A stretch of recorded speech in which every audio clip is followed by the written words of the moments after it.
This is going to be a look at the Lions' 10th possession against the Packers from Thursday Night Football. They really closed the show with a long touchdown drive. Of course, it was made possible, I guess, near the end by the unfortunate penalty on Quay Walker for jumping over the line when the Lions were going to settle for a field goal to make it 30-17. But even still, I think that possession says a lot about what they're capable of in some of those high leverage moments. We'll get to the film, but we're first going to start with this 2-point conversion. It's going to be a tackle by John Kaminsky. They're trying to zone him off. The right tackle is pushing down, comboing him up. So Kaminsky's going to kind of end up in this B gap. The right tackle is going to push him down and then combo up. And I mean, if Kaminsky doesn't make this play, then it's pretty much going to be a 2-point conversion. It would make it 27-19. The situation would be totally different. I mean, look what you've got here. Jack Campbell has gone with the pitch man, which is the correct move. More on that in a moment. Kaminsky's able to fight off the block. Knees down by Jordan Love before he gets to the goal line and before he fumbles. Apparently the ball pops out.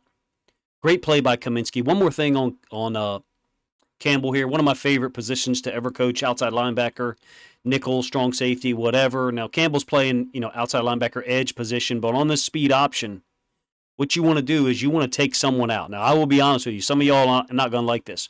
We would coach the first time we saw option in a game, we're going to take out the pitch man.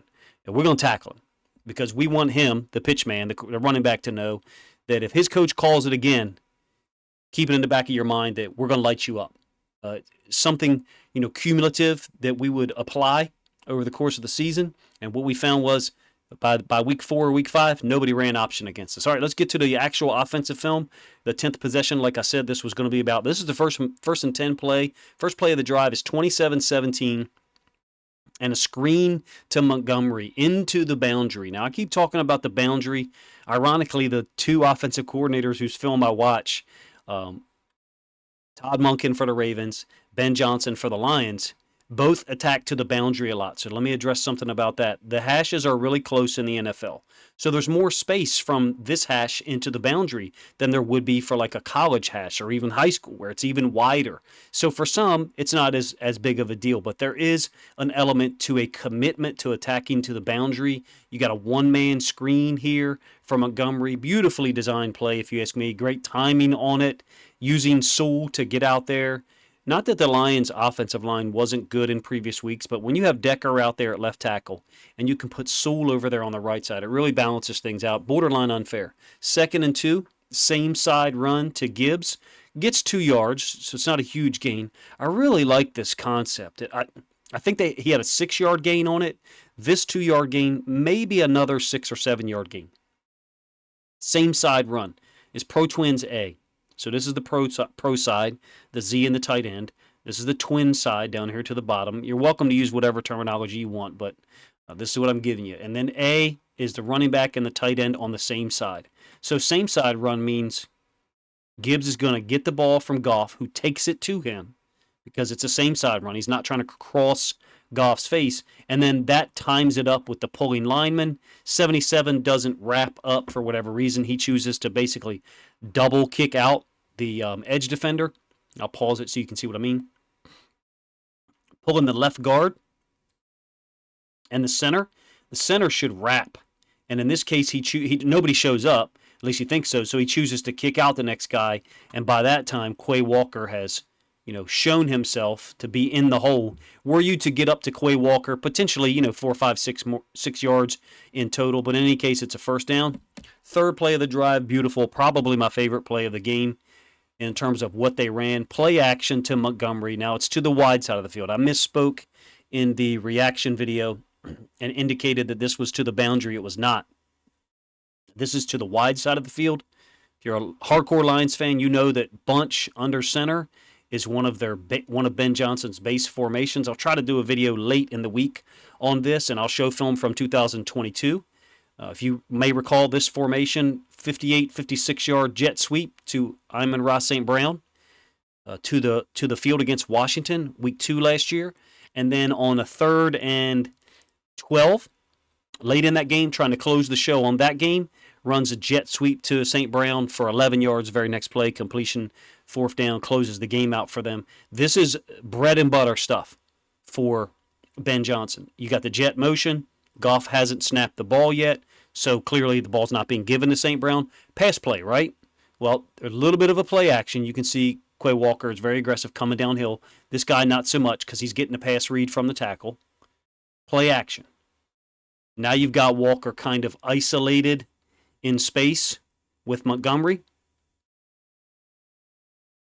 Plenty of room, 12-yard gain, right side, even runs through a defender. Brilliant usage, if you ask me, especially in the flow of the game. You hadn't had a downhill run by Montgomery yet. This is the third play of the drive. I'm going really in depth here, maybe too much, so forgive me. But you haven't had a downhill run here yet, which we know Johnson used that a lot in this game, and some would say overused it. Fine. And now he's playing on those tendencies. Are we going to give you what you think you're going to get? Downhill run? Nope. Play action? Surely it's going to be to, a dig here or, a post climb route there or something. No, he's coming right back to Montgomery. This is borderline evil, if you ask me. That's spoken from me, a former defensive coordinator in high school. Guys that do stuff like this, it's not fun to coach against them. Same play, end zone angle. You can see all the space that is created and the fury that Montgomery brings when you try to tackle him. So fourth play of the drive starts out in bunch and then motions over to ace. Typically a 12 personnel formation, meaning you've got two tight ends on the field, one of them in the slot here to the left and one of them in the slot to the right. They've been doing this with Laporta and Brock Wright. In this case, he's doing it out of 11 personnel. So Ben Johnson does a nice job of mixing up the run and the pass plays because here's your downhill run that I was talking about on the last play. But he's doing it out of 11 personnel. St. Brown is also trying to cut a edge defender. It's an 8-yard gain, getting after the defense downhill. Watch St. Brown. I've seen a lot of people, not Lions fans, but content creators in the last week or so finally start to pick up on the fact that St. Brown is used as a blocker at the point of attack often. He's so willing to do that. You also see that Sewell is trying to cut off Walker, who goes backside, basically runs himself out of the play. No support from the backside inside linebacker. Huge gain on 1st and 10. Downhill. You'll see what I'm talking about here with the two linebackers. The run is to this side, regardless of which gap it hits. 58 is the front side guy. 7 is the backside inside linebacker. He goes underneath Sewell's block. And the front side guy and the backside guy, there's too much separation between the two. They've got to work in tandem. They've got to work together. You can't literally hold hands as inside linebackers. There's too much space between you to do that, number one. Number two, it would look funny. But conceptually, that's what you want. You want those guys to operate together. And in this case, 58 has no good option because Montgomery has a two-way go here. Wherever 58 goes, Montgomery can go opposite because there's no support from the backside guy. I think Quay Walker's a super talented guy, and I think he played really well in this game at times, but that particular play is one where from the backside he kind of ran himself out of the play. All right, 2nd and 2. Gibbs on the delay. You got the fast motion from Raymond. Nothing. Absolutely nothing for him. I guess they're trying to hold Van Ness with the motion. Van Ness is this backside guy. I guess they're trying to hold him with the threat of the motion. So give the Packers credit on this one. They roll the safety up. So I think what that does is frees Van Ness up mentally from having to worry about that sweep. And then, just let me chase this guy down the line. Well, he's unblocked. I think I'll give you the end zone angle of this one. He's unblocked. Gibbs has got nothing. On the front side, you got a little bit of pressure. Don't get me wrong with 93. And on the back side, Van Ness makes the play. Interesting prospect, Van Ness. I'm interested to see how things work out for him. So there's the fast sweep. I call it fast sweep because it's in front of the quarterback. You would have conflict created in the D end by this motion with the potential to give him the ball. They roll the safety up, basically absolves 90 of that responsibility, allows him to go down the line of scrimmage, get involved with the play. Simultaneous to that, 93 kept crossing the center's face.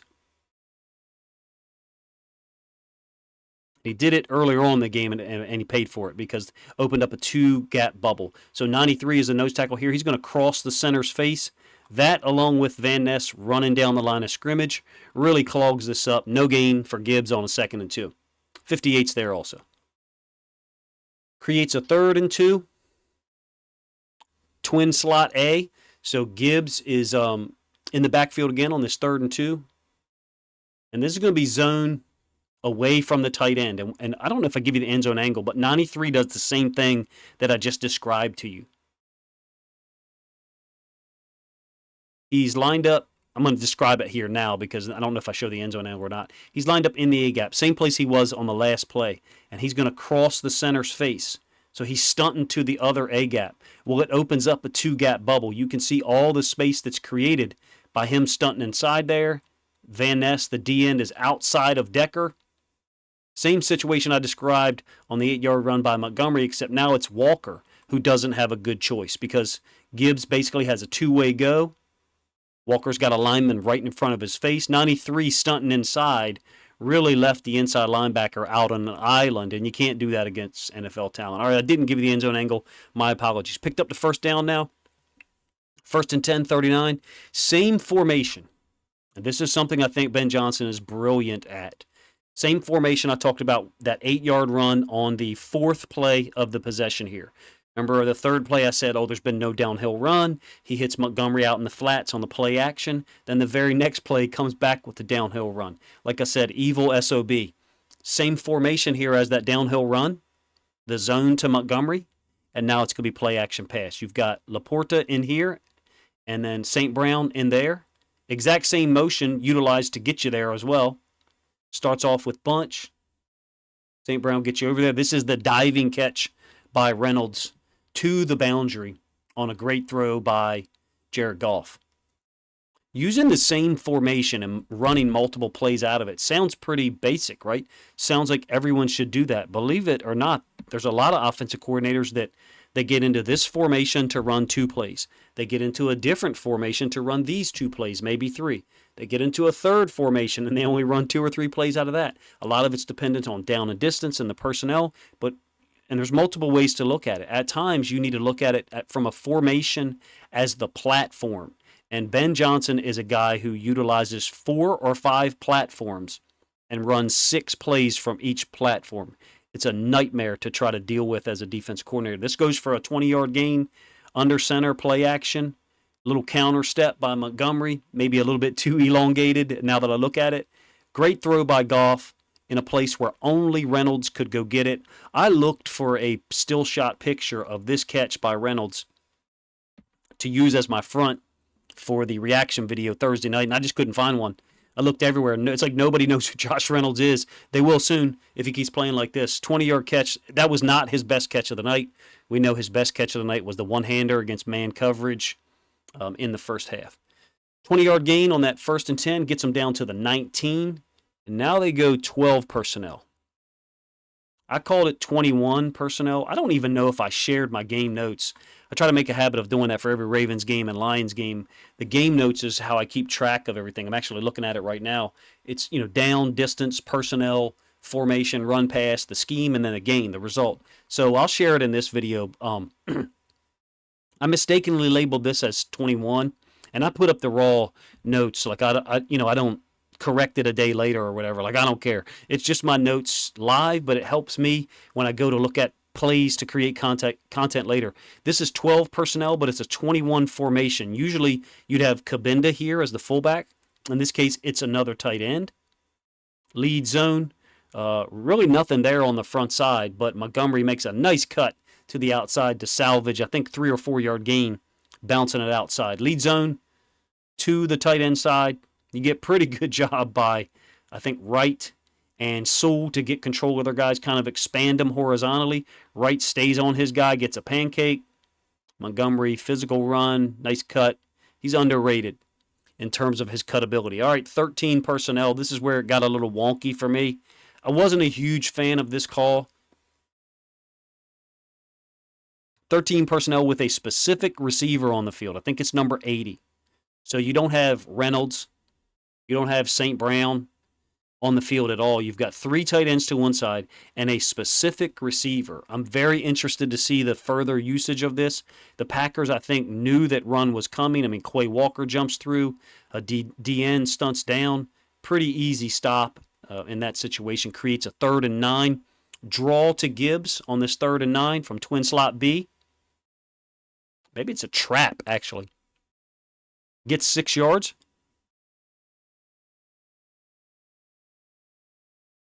So twin slot B, the twins is up here. Slot tight end down on the same side as the receiver. B is the running back is opposite tight end. If you're not interested in my terminology, my apologies. But I generally do this so that people who don't have a football background can be exposed to some terminology. I was right, it is trap. So they're trapping the D tackle here, which allows the other offensive lineman on the front side to just lead up, get in people's faces, get right up to the second level, because you're trapping somebody. In this case, 94, he's getting trapped in that direction. Gibbs is able to run underneath. They're lucky this didn't actually go for a first down. It looks like Laporta loses his guy for a moment. I don't think I give you the end zone angle. Trap's one of my favorite plays in football. I do not, so we'll go through it one more time. Trap's one of my favorite plays, and Ben Johnson makes great usage of it. It looks like Laporta is trying to base out 91, so he's trying to keep him out this way, away from the plays, not trying to expand him to the top of the numbers. Those lines I drew are kind of exaggerated, but he's just trying to make sure 91 doesn't make the play, and 91's able to fold inside. He's just too big, too strong, and I don't think Laporta really tried to dig him out of there. Very few things Laporta does wrong. Incredibly brilliant play by Quay Walker. From an athletic standpoint, you may be a Lions fan listening this long. Hopefully you are. If you're a Packers fan listening this long, I'm not sure why. But this is a brilliant play athletically. It's a penalty in the NFL. But there's no question that if you're a coach and you look and you see a dude who does something like this, you're like, I want that dude on my team. I know he's got trouble with penalties. I don't agree with running down young people, young athletes that are out there living their dream playing in the NFL. It's just not how I get down. Didn't work out for the Packers, but I think the guy's got a bright future. 1st and goal from the 6. I think I gave you just the end zone angle here for everything else. This is a Jill ISO. It doesn't look like Reynolds really gets anything here in terms of any movement. Jill ISO for me in the system that we know is usually from a wing position. So Reynolds' feet would be there, and the tight end would base block out on the D end, in this case Van Ness, and the wing receiver, whatever you want to call him, would insert into the C gap, the space created between the tight end and theoretically a down blocker combo here. So we call it Jill. The converse or reverse of that, I guess, would be if you had a wing whose feet was here, Jack would be him stepping out to the D end, trying to get that D end expanded in this direction. And again, it's a jack call, so now the tight end would just go up to the safety, the nickel safety. I think this is Jill. It may not be the terminology they use, but I'm giving you some if you're not familiar with it. So Jill just basically means the smaller, lighter guy, the Jill, receiver, wing, trying to insert into the C gap while the tight end tries to deal with the D end. No real space created here at all on the front side, and Montgomery has to cut it back. I think it ends up being a 3-yard gain where it looked like there really should have been none. Like I said, Montgomery's underrated in terms of creating yards after contact. So 2nd and goal from the 3, wham, trap, nothing.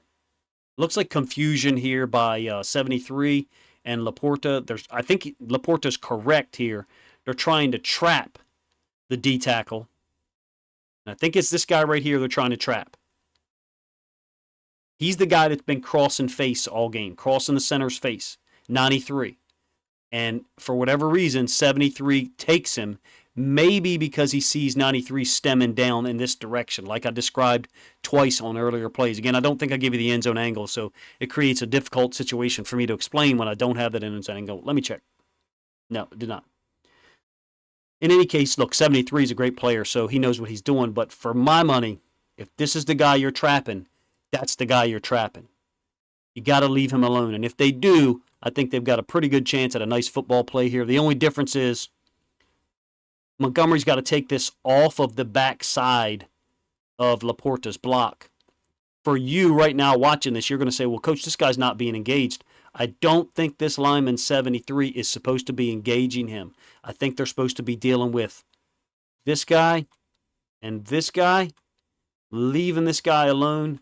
And I think if they get it right, even though he's trying to cross face, I think you've got the opportunity for a good football play. Better than it turned out. I think we'll agree on that. Let's do it that way. Loss of 4. 3rd and goal. Montgomery slicing to the right, weak side. That's another thing that Ben Johnson does often. runs away from the side where there's more receivers, more potential blockers. There's a lot of people who call plays that, run the large majority of their plays to the 3 receiver side in a 3-by-1 formation. Johnson trusts these dudes up front. He's willing to run it to the side where you've only got one player. In this case, happens to be St. Brown. 6-yard gain on 3rd and goal from the 7. Shouldn't have been here. If you're a Packers fan, you watch this long. First of all, I appreciate you. But obviously, Lions, shouldn't have been here. Quay Walker doesn't get a penalty. But nonetheless, they are 4th and 1. Ben Johnson's got some guts. Remember the play, the personnel grouping and formation I talked about earlier? 13 personnel, Trey wing, with a specific wide receiver. 5 plays ago, I think, maybe 6 plays ago. It was a negative 2-yard run by Montgomery. On 4th and goal from the 1, he comes back to the same thing. I don't know what that's called. It works. It seems like whatever Ben Johnson does works. And I'm wondering if some of these situations where something doesn't work earlier, he comes back to them later because maybe they feel like they fixed the problem, which to me is just great coaching. I mean, that's just great coaching. Okay, it didn't work earlier, but we believe in our guys. We believe in the concept. And from 1 yard out, we believe in what we can do. And we're going to fix the problem and let our guys go out there and finish this game. 34-17 after this touchdown run. Obviously, the game was over. I mean, in reality, there was a pretty good chance that it was over already after Kaminsky's, tackle. At that point, it's a 10-point game in the fourth quarter, early fourth quarter. Lions are rolling. There's a lot of people that have jumped on the train at this point in recognizing what they have. I think a lot of you that are Lions fans already knew, even dating back to last year. The loss to the Seahawks certainly shook some people because it was at home and you wanted to right the wrong of losing 48-45 at home last year. This Lions team's on a roll, and offensively looks like they're supremely confident. They're willing to go back to things that didn't work 3, 4, 5 plays ago, recently, and they're willing to run the ball when maybe they shouldn't. 3rd and goal from the 7. The draw play to the zone play, to Montgomery almost gets in the end zone. It's a fun offense to watch. I'm currently trying to categorize all the data for the Lions games for the last 2 weeks. Someone has showed up who's willing to help do that, which is amazing. It'll hopefully help me get more content out to you guys in an organized fashion in terms of talking about personnel groupings, talking about formations and tendencies and patterns. But really, when you're dealing with someone like Ben Johnson, he seems to self-scout. And those tendencies that, that I plan to present, in my opinion, he's probably the kind of guy that no one wants to deal with from a defensive standpoint because he probably looks at the percentages and patterns himself and then plans against them. And that's a nightmare to deal with. This Lions team is quickly becoming a nightmare for the rest of the NFL. You guys let me know what you think of this breakdown. I got a lot of feedback previously that possession videos were good, and this one went on a little bit long, but I was trying to bring you guys as much detail and breakdown. I recorded this late Sunday night. Hope you guys enjoy it on Monday. Let me know what you think of the video in the comment section. If you think other Lions fans would enjoy this content, this film study look at how the Lions finished off the game with their 10th possession, please consider grabbing a link to this, sharing it out on social media to help this content get more reach.